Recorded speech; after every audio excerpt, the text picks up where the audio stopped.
Assalamualaikum warahmatullahi wabarakatuh. Alhamdulillahirabbil alamin wa bihi nasta'in ala umurid dunya waddin. Wassalatu wassalamu ala asrafil anbiya'i wal mursalin wa ala alihi wa sahbihi ajmain amma ba'du. Pertama-tama dan yang paling utama, kita panjatkan puja-puji syukur kita kehadirat Allah Subhanahu wa taala, di mana berkat limpahan nikmat dan rahmatnya kita dapat menyelesaikan tugas akidah akhlak ini dalam keadaan sehat walafiat dan tepat waktu. Sholawat beriringkan salam selalu kita sanjung agungkan kepada baginda kita, junjungan kita Nabiullah Muhammad Sallallahu Alaihi Wasallam, yang kita nanti-nantikan syafaatnya di yaumul akhir nanti. Amin amin ya rabbal alamin. Yang terhormat Bapak Puji Raharjo selaku Kepala Kanwil Kemenak Provinsi Lampung. Yang terhormat Bapak Haji Lukman Hakim SPDMM selaku Kepala Madrasah Aliyah Negeri 1 Bandar Lampung. Yang terhormat Umi Indah Agung Suprati MPD selaku Wali kelas 11 MIA 6 dan selaku guru pengampu mata pelajaran Akidah Akhlak, serta orang tua dan teman-teman yang saya cintai dan saya banggakan. Perkenalkan, nama saya Zahra Pramula Putri, nomor absen 35. Di sini saya akan menceritakan kisah singkat, kisah tauladan Fatimah Az-Zahra dan Uwais Al-Qarni. Yang pertama, Fatimah Az-Zahra. Fatimah Az-Zahra merupakan putri dari Nabi Muhammad SAW dan istrinya yaitu Khadijah binti Khuwailid. Fatimah lahir saat Nabi berusia 41 tahun.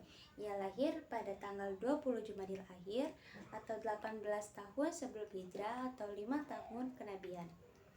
Ia merupakan sosok yang memiliki paras yang cantik dan sangat cerdas. Selama periode dakwah Mekah, Fatimah sering melihat ayahnya ditentang oleh kaum kafir Quraisy, tapi itu tidak membuatnya putus asa dan membenci ayahnya. Kehidupan Fatimah sangat sederhana. Ketika dewasa, Fatimah dinikahkan oleh Ali bin Abi Thalib dan mempunyai 2 anak, yaitu Hasan dan Husain. Di dalam kehidupan rumah tangganya, Fatimah Az-Zahra sangat sederhana. Ia beberapa kali terlihat menjual kerudungnya kepada kaum Yahudi untuk memenuhi kebutuhan sehari-hari. Tetapi semua itu ia lakukan dengan ikhlas dan seluruh keluarganya pun bahagia.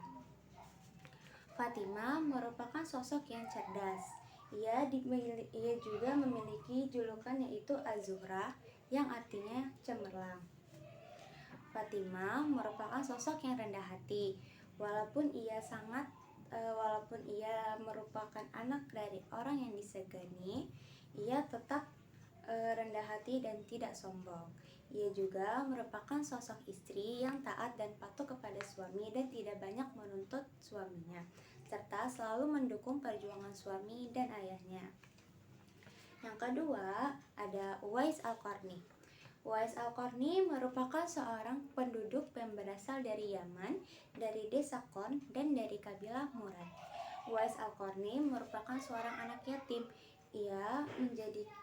Karena itu ia sangat berbakti kepada ibunya dan menghormati ibunya. Uwais Al-Qarni pernah memiliki penyakit kusta, tetapi ia meminta kepada Allah Subhanahu wa taala agar disembuhkan dari penyakitnya.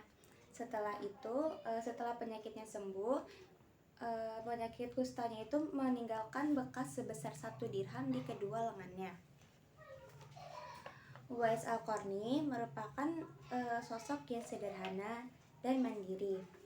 Suatu ketika ibunya hendak ingin pergi haji, Uwais Al-Qarni berlatih menggendong anak domba dari atas bukit dan turun bukit. Ia lakukan itu beberapa bulan. Setelah ia rasa sanggup untuk melakukannya, ia menggendong ibunya dan berjalan dari Yaman ke Mekah. Ia lakukan dengan pantang menyerah dan ikhlas. Sesampainya di Mekah, ia melakukan ibadah haji.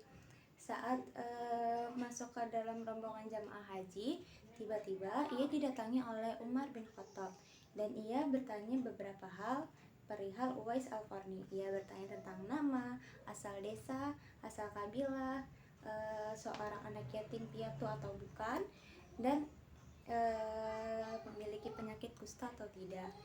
Uwais Al-Qarni menjawab pertanyaan itu dengan jujur.